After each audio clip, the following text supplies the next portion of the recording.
this scene. Get everybody in the stuff together. Okay, 3, 2, 1, let's jam.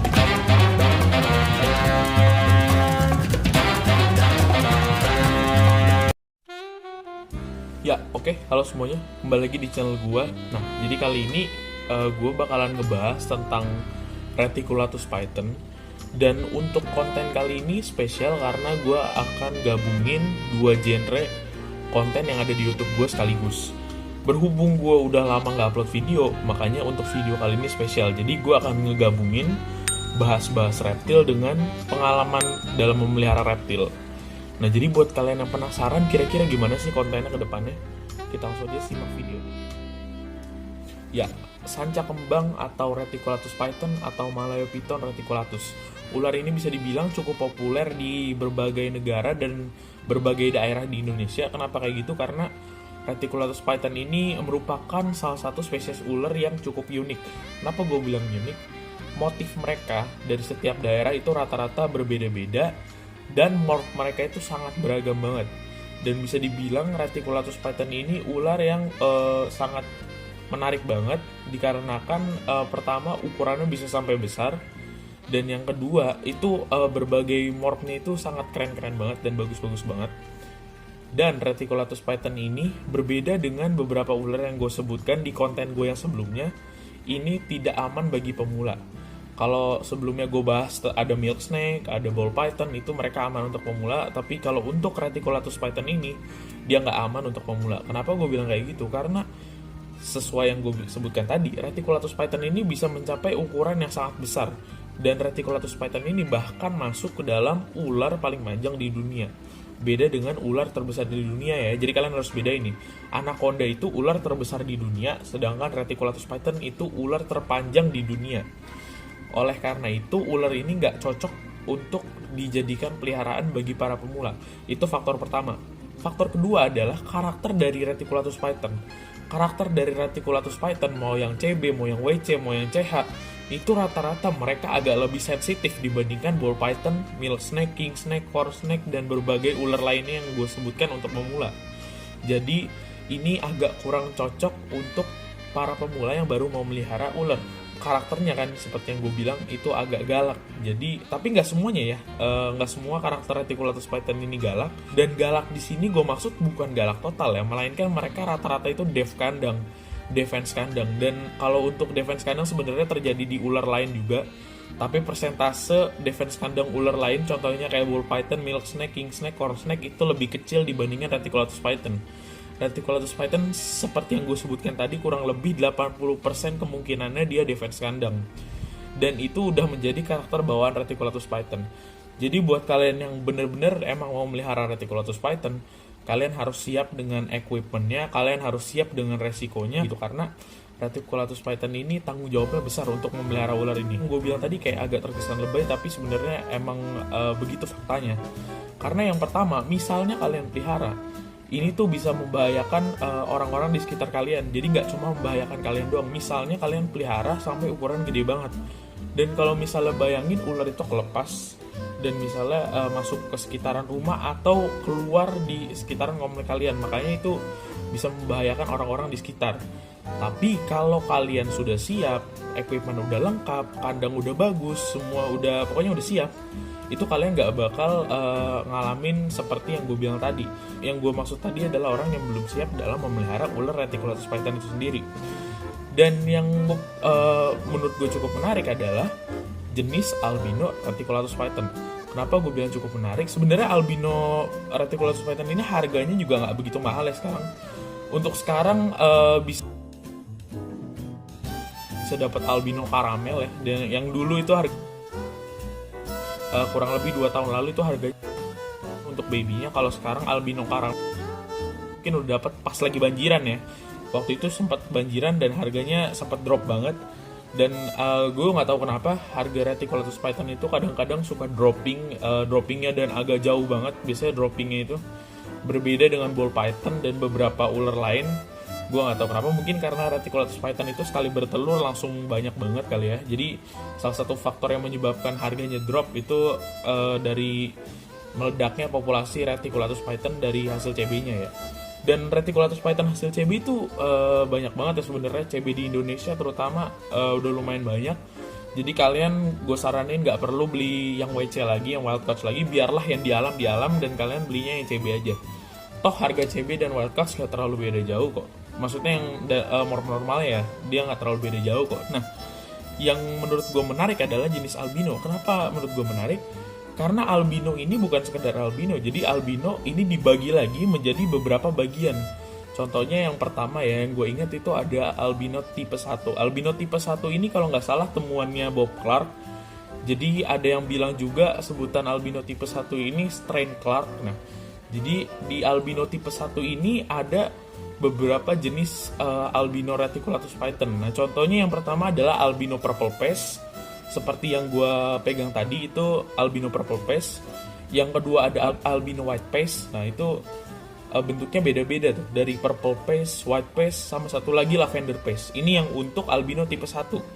Dan kalau nggak salah albino tipe 3 itu karamel. Jadi karamel itu albino tiples ya. Jadi untuk albino tipe 1 itu beragam. Dan albino tipe 3 itu beda lagi. Dan gue agak lupa kalau albino tipe 2 itu seinget gue itu amelanistic ya. Jadi amelanistic Reticulatus python. Oleh karena itu menurut gue cukup menarik. Karena di albinonya ini sendiri itu beragam banget. Dan warnanya bisa dibilang unik-unik banget dari albino ya. Dan kalau Reticulatus python ini, di gen albino ya terutama, dia bersifat resesif. Misalnya kalian kawinin sama normal, itu nggak bakal ketemu albino lagi. Jadi banyak orang yang menyarankan untuk dikawinin lagi dengan albino supaya bisa ketemu albino, bisa keluar albino. Kalau misalnya kalian kawinin normal sama albino, hasilnya akan memunculkan head doang. Head itu apa? Head itu heterozygotes. Untuk lengkapnya kalian bisa cek di Google.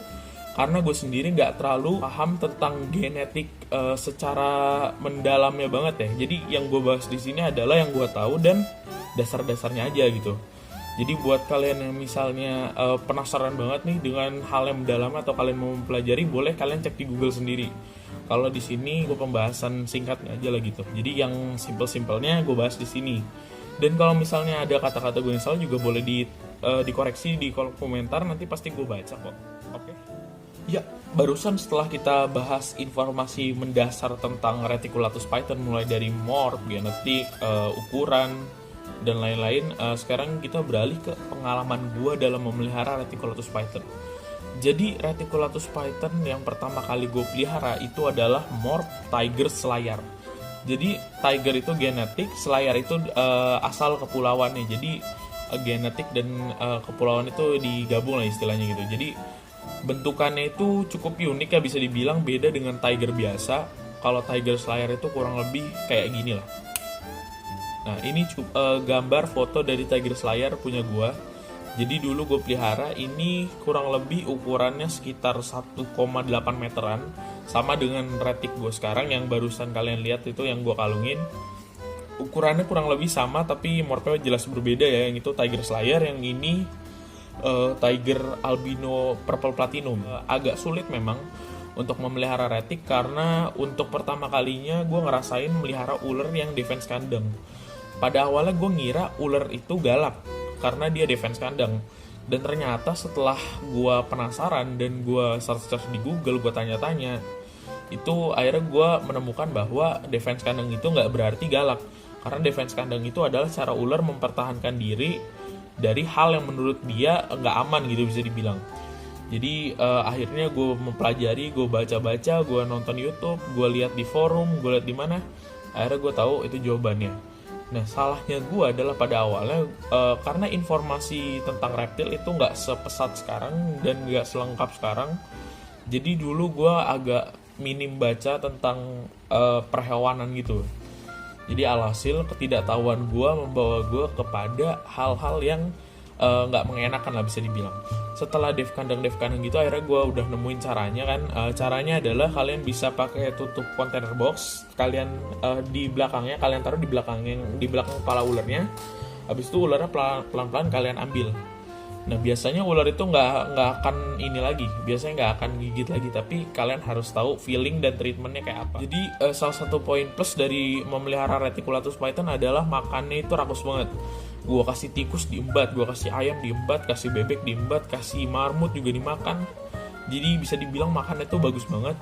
Dan kalau untuk Reticulatus python itu sendiri makanannya emang harus disesuaikan dengan ukurannya dia.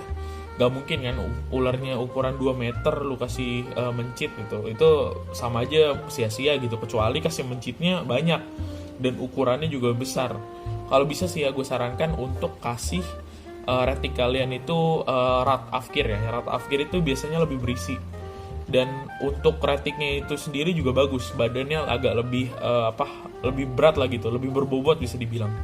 Beda dengan kalau kalian kasih ayam mentah kayak pala ayam gitu-gitu, itu gue gak merekomendasikan banget.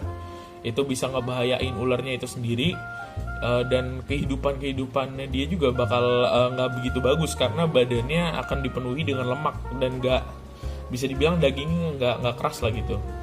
Nggak terlalu bagus untuk kesehatan ularnya juga, karena kita kan nggak tahu itu mengandung pengawet atau enggak. Gue nggak menemukan masalah sama sekali dalam memelihara Reticulatus python, jadi gue nggak bakal bahas banyak karena gue juga nggak menemukan masalah yang benar-benar signifikan. Karena kan biasanya kalau waktu dulu kameleon gue nemu masalah kayak MBD gitu, kalau Pac-Man ada yang mati. Kalau di retik ini sendiri enggak, karena dia bisa dibilang ular yang tergolong cukup kuat ya gitu. Retik ini nih rawan banget kena sariawan.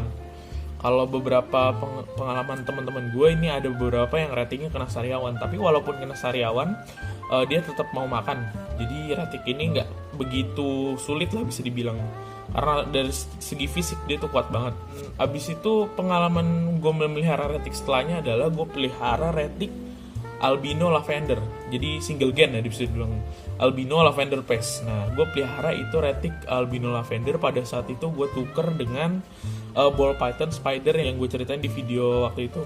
Nah jadi itu gue pelihara retik albino lavender ya. Dan yang gue dapati adalah dalam memelihara retik albino lavender, yang gue pelihara itu kan ukuran kecil ya.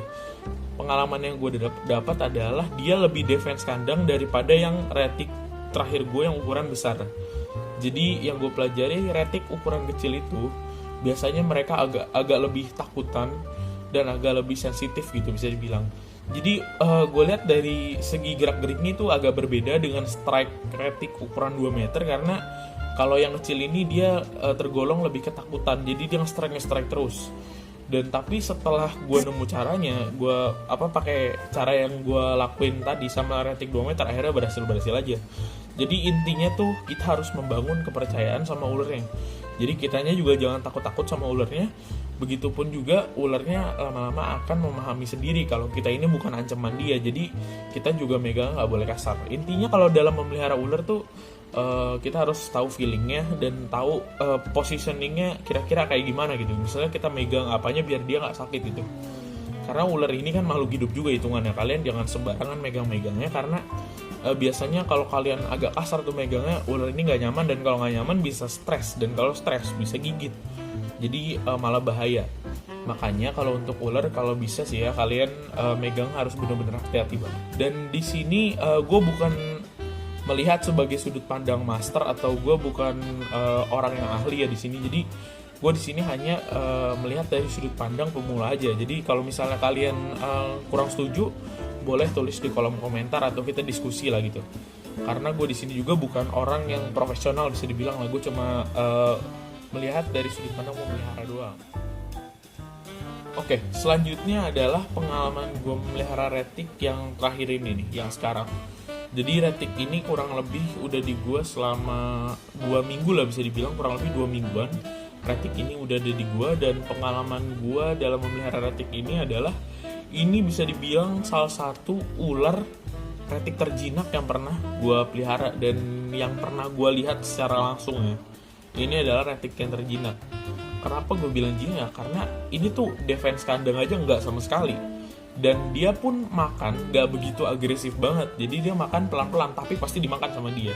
Jadi bisa dibilang nafsu makannya lumayan tinggi, tapi gak setinggi retik-retik pada umumnya. Dan mungkin ini alasan dia gak begitu defense kandang, karena untuk makan aja dia sangat santai banget gitu. Gue gak tahu apa faktor yang menyebabin ini, tapi yang jelas mungkin ya di owner sebelumnya dia tuh ngasih makannya, dia gak terlalu nge-push juga makannya. Jadi retiknya juga sangat santai banget, kalem banget karakternya. Dia sendiri dari gerak-geriknya nggak kagetan sama sekali. Biasanya ular itu kalau dia pegang kepala sama ujung ekor dia agak kagetan dan agak responsif. Dan gue menganggap itu hal wajar. Tapi kalau untuk retik ini dia nggak kagetan sama sekali. Gue nggak tahu dia nge-trust kita 100% atau gimana. Tapi yang jelas gue bisa jamin ini ular retik gue ini aman untuk semua umur, tapi tetap dalam pengawasan. Oke, makasih banget buat kalian yang udah nonton video ini. Mohon maaf bila gue ada kata-kata yang salah. Jangan lupa kasih like, comment, dan subscribe. Kita ketemu di video selanjutnya. Bye.